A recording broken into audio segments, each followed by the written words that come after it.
What if I told you that Cain's murder of Abel wasn't something that happened suddenly? It was a slowly growing jealousy that built up over years. That murder was the explosion of anger that had been accumulating for years. Tonight, we'll discover how darkness grew in Cain's heart and how the first murder began not with violence, but with a single moment of envy that was never addressed. As you settle in tonight, imagine the world's first family living in a simple settlement outside the gates of Eden.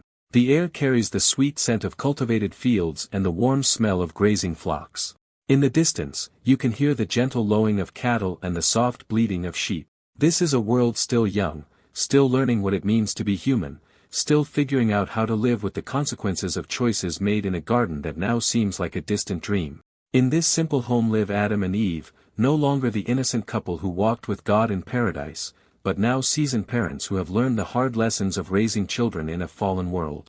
And playing in the dust around their dwelling are two boys, the first brothers in human history, the first siblings to share toys and parents and dreams. Their names are Cain and Abel, and they represent something beautiful and something terrifying about human nature. In them, we see both the potential for love and the capacity for hatred, both the possibility of harmony and the reality of conflict. They are brothers, sharing the same parents, the same home, the same world, yet they will become the first example of how differently two people can respond to the same circumstances. Tonight, we're going to explore not just the famous story of their offerings and the tragic murder that followed, but the hidden story that came before. The slow, subtle beginnings of jealousy that would eventually explode into humanity's first act of violence. This isn't just ancient history, it's a mirror reflecting the dynamics that still play out in families today, the seeds of sibling rivalry that can grow into something beautiful or something devastating, depending on how they're tended.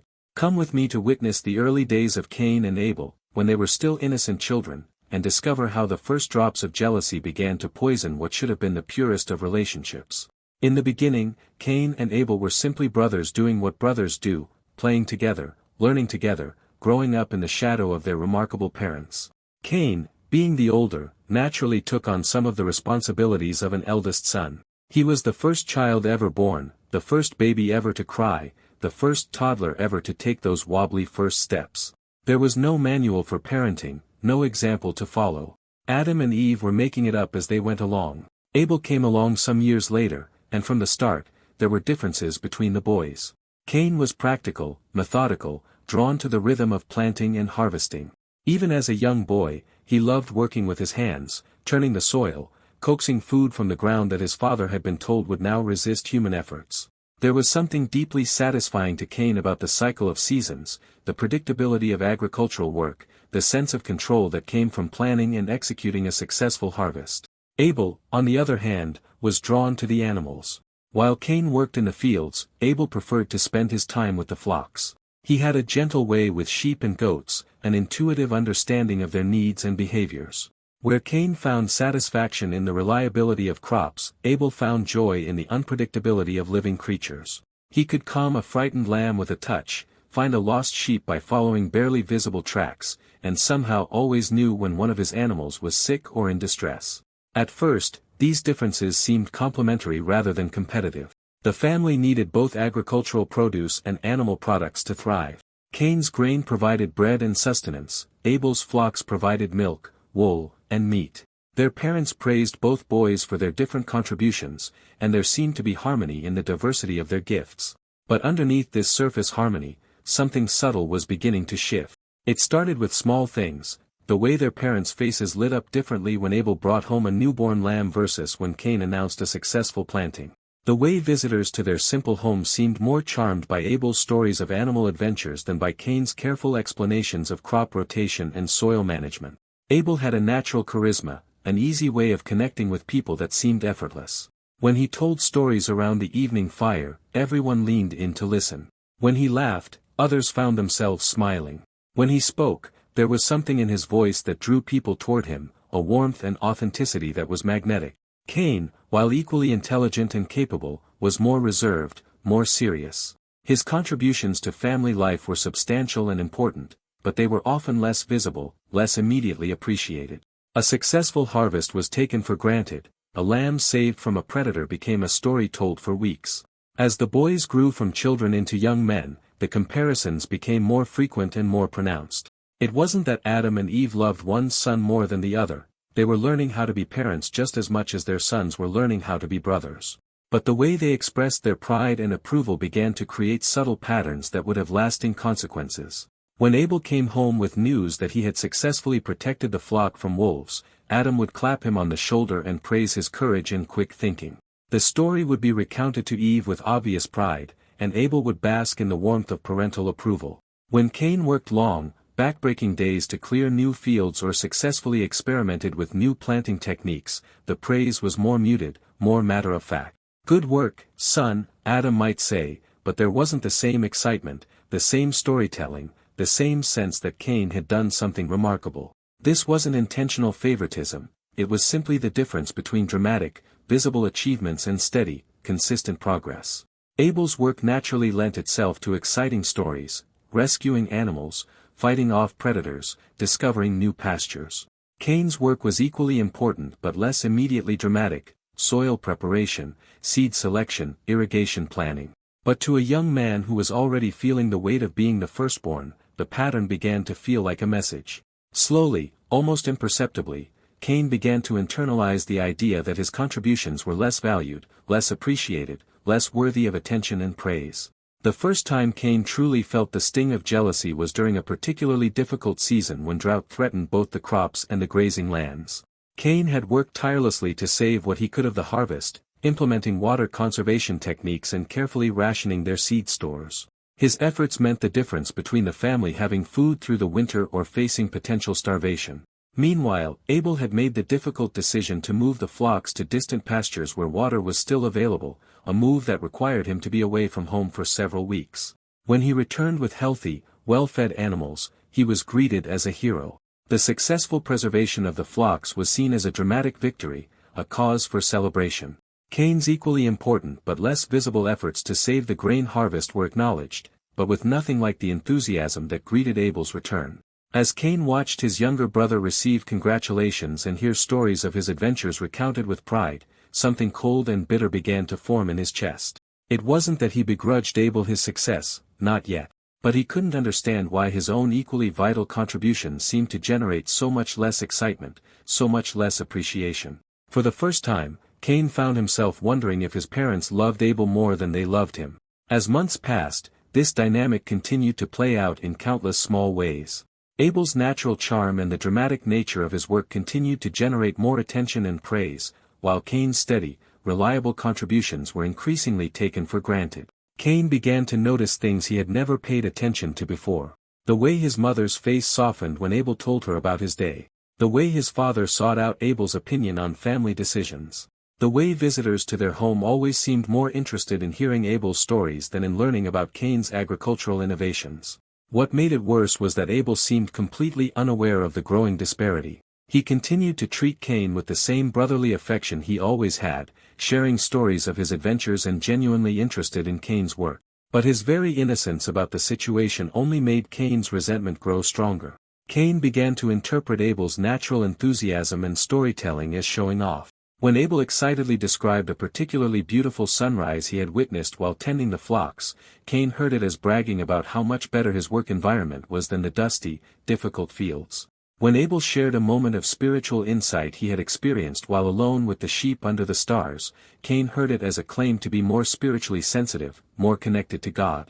The jealousy began to affect Cain's behavior in subtle ways. He became more critical of Abel's methods, questioning decisions that he had previously supported. He began to withdraw from family conversations, especially when Abel was holding court with one of his stories. He started working longer hours in the fields, partly to prove his dedication and partly to avoid the painful dynamic that played out around the family fire each evening. Abel, sensing his brother's growing distance but not understanding the cause, began to try harder to include Cain in conversations, to ask about his work, to express admiration for his skills. But Cain, now viewing everything through the lens of his jealousy, interpreted these gestures as condescending, as pity for the brother who couldn't generate excitement about his own work. The situation was made worse by the fact that both young men were genuinely trying to honor God and their parents with their work. This wasn't a case of one brother being lazy or rebellious while the other was faithful. Both were hardworking, both were dedicated, both were trying to do their best with the gifts and opportunities they had been given. But Cain's growing resentment was poisoning his ability to see the situation clearly. What had started as a mild awareness of differences in recognition was becoming an all-consuming sense of unfairness, a feeling that he was being systematically undervalued and overlooked. Adam, as the world's first father, was navigating parenthood without any model to follow. He loved both his sons deeply, but he was also human and fallible, still learning from his own mistakes just as his sons were learning from theirs. Without realizing it, Adam began to reinforce the patterns that were causing Cain such pain. Because Abel's work took him away from home more often, Adam treasured the times when his younger son was present, hanging on his words about distant places and exciting adventures. Because Cain was always there, always reliable, always present, Adam began to take his elder son's contributions for granted.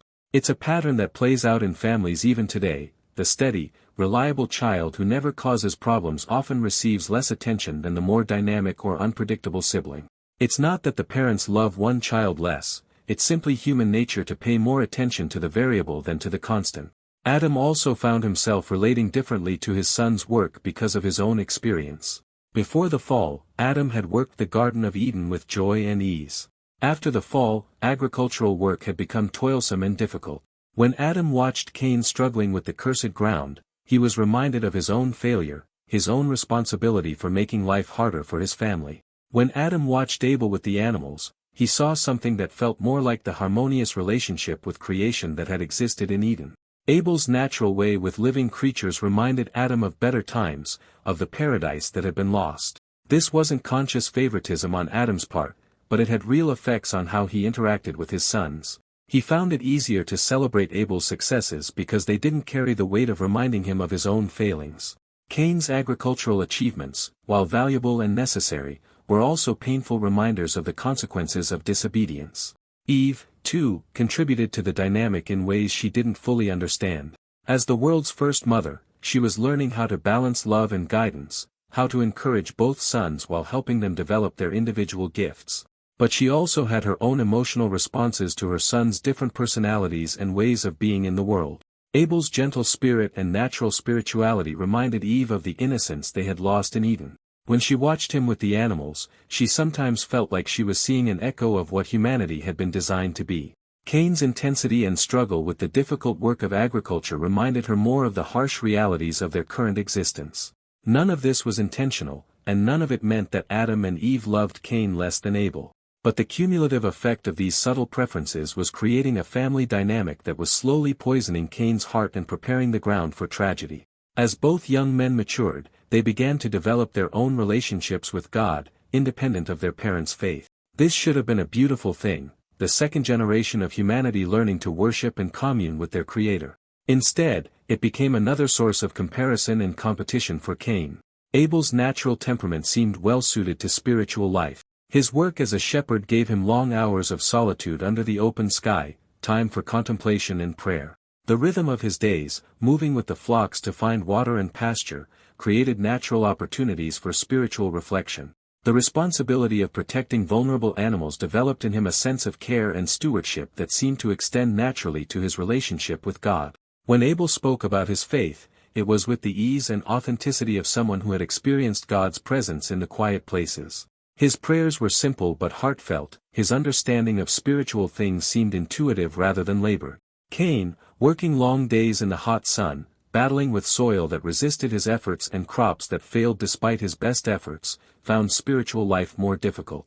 His work was solitary too, but it was filled with frustration rather than peace.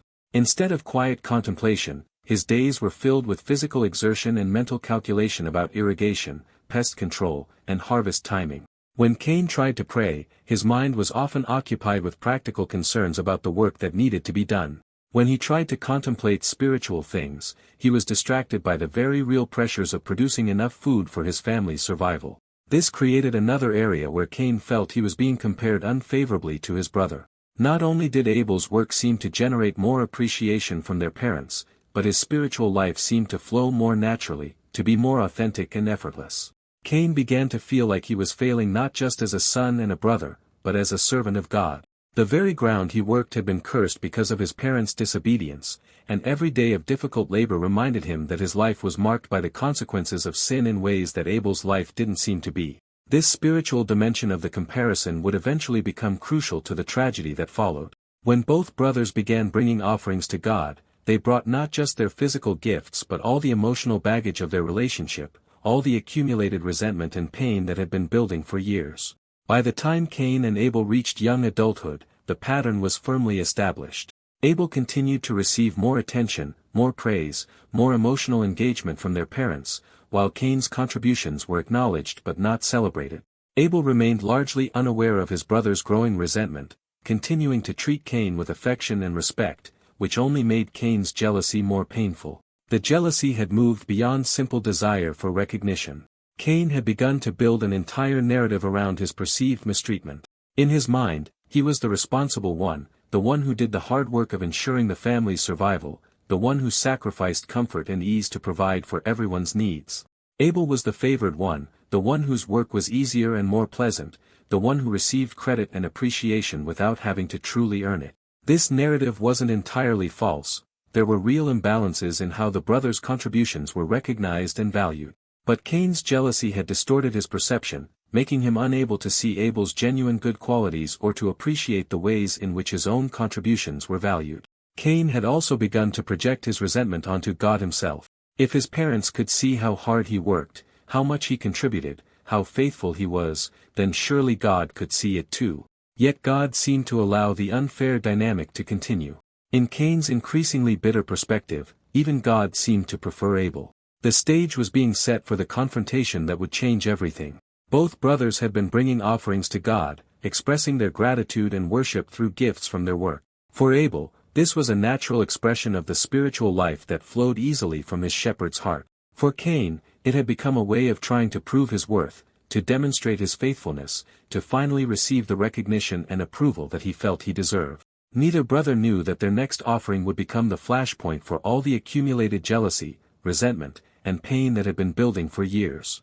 Neither knew that they were about to act out a drama that would establish patterns of sibling rivalry, jealousy, and violence that would echo through human families for generations to come. The first murder was still in the future, but its seeds had already been planted in the fertile soil of unaddressed jealousy, unconscious favoritism, and the human tendency to compare ourselves with others rather than finding our worth in our relationship with God. As we look at Cain's story, we see how jealousy begins not as a sudden explosion of evil, but as a slow poison that seeps into the heart over time. It starts with legitimate observations. There really were differences in how the brothers were treated, real imbalances in recognition and appreciation. But jealousy takes these real grievances and distorts them, making them grow larger and more painful than they need to be. Jealousy feeds on comparison, and comparison is the thief of joy. When Cain measured his life against Abel's, he lost the ability to appreciate his own gifts, his own contributions, his own relationship with God. What should have been satisfaction in a job well done became bitterness about not receiving enough credit. What should have been joy in his family relationships became resentment about perceived slights. The tragedy is that Cain's jealousy blinded him to the ways in which he was loved and valued. His parents did appreciate his work, even if they didn't express it in the dramatic ways they celebrated Abel's adventures. God did see his faithfulness, even if the recognition didn't come in the form Cain expected. But jealousy has a way of rewriting the narrative, of filtering every interaction through the lens of grievance. A neutral comment becomes a criticism. A genuine compliment becomes condescension. A moment of inattention becomes evidence of being unloved. Cain's story is also a reminder of how family dynamics can shape us in ways that last far beyond childhood. The patterns of interaction, the unspoken messages about worth and value, the subtle competitions for attention and approval. All of these can leave marks on our hearts that influence how we see ourselves and others for years to come. Yet even in this dark story, there are lessons of hope. Jealousy may be a common human experience, but it doesn't have to be a permanent one. Recognition is the first step toward healing. Understanding how these patterns develop can help us interrupt them before they lead to destruction. The morning when Cain and Abel brought their offerings to God, neither brother knew they were about to face the most important choice of their lives. Both had prepared gifts that represented their work and their worship. Abel brought the firstborn of his flock, fat and healthy animals that represented the best of what he had to offer. Cain brought produce from his fields, the fruit of his labor and the provision for his family's table. In their hearts, both brothers carried all the history we've been exploring. The years of comparison, the subtle favoritism, the growing resentment, the unaddressed jealousy. These emotions were about to be tested in a way that would reveal the true condition of their hearts. When God accepted Abel's offering but not Cain's, it wasn't because God preferred shepherds to farmers, or because animal sacrifices were inherently better than grain offerings. God was looking at the hearts behind the gifts, and he saw something in Abel's offering that was missing from Cain's. This wasn't about the gifts themselves, it was about the attitude of the giver. Abel offered his gift with a heart full of genuine worship, gratitude, and love. Cain offered his gift with a heart full of obligation, competition, and the desperate need to prove his worth. God's response to Cain was telling, "Why are you angry? Why is your face downcast? If you do what is right, will you not be accepted? But if you do not do what is right, sin is crouching at your door. It desires to have you, but you must rule over it." This was both a warning and an invitation. God saw the jealousy and anger building in Cain's heart, but he also offered a way forward. The rejection of the offering wasn't final condemnation, it was correction, an opportunity for Cain to examine his heart and choose a better path. But years of accumulated resentment had prepared Cain to interpret even God's correction as confirmation of his grievances. Instead of seeing God's words as loving guidance, he heard them as more evidence that he was being unfairly judged, that the deck was stacked against him, that even God preferred his brother. As you rest tonight, remember that Cain's story is also our story. Every human heart has the capacity for jealousy, for resentment, for the kind of comparison that poisons relationships and destroys peace. The seeds of Cain's jealousy were planted in everyday family dynamics that seemed harmless at the time but grew into something deadly. We see these same patterns playing out in families today, the subtle favoritism, the unequal recognition, the way some personalities naturally attract more attention than others. We see them in ourselves when we measure our lives against others, when we keep score of slights and grievances, when we allow comparison to steal our joy and poison our relationships. But Cain's story is also a warning and an invitation. It shows us where jealousy leads when it's allowed to grow unchecked, but it also shows us the moments when different choices could have led to different outcomes. God's warning to Cain, that sin was crouching at his door and desired to have him, is a warning for all of us. The beautiful thing is that we don't have to let jealousy win. We can choose gratitude over comparison, contentment over competition, love over resentment. We can recognize the early signs of jealousy in our own hearts and address them before they grow into something destructive. Tonight, as you close your eyes, examine your own heart. Are there relationships in your life that have been poisoned by comparison? Are there areas where you've been keeping score, measuring your worth against others' recognition or success? Are there family dynamics that have left you feeling unseen or undervalued? Remember that your worth doesn't come from comparison with others, but from your relationship with the God who created you with love and purpose. Your value isn't determined by how much attention you receive or how your contributions are recognized by others. You are loved with an everlasting love that doesn't depend on your performance or your ability to outshine anyone else. The tragedy of Cain and Abel reminds us that jealousy destroys not just relationships, but the very people who harbor it. But it also reminds us that we have the power to choose differently, to interrupt these patterns before they lead to destruction, to find our identity in God's love rather than in comparison with others. Sleep peacefully tonight, knowing that you are seen, known, and loved by the one whose opinion matters most. And may you wake tomorrow with a heart free from jealousy, full of gratitude for your own unique gifts and calling, and committed to celebrating others rather than competing with them.